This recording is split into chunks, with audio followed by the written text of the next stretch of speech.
that's what I'm packing for my lunch today. I started off with an Uncrustable, and it's a raspberry one.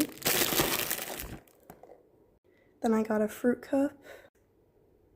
And I also put a spoon in there. Then some Lay's barbecue chips.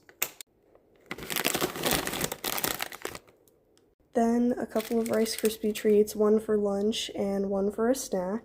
Then string cheese. And finally, a cotton candy Alani. And that's everything I packed for my lunch today.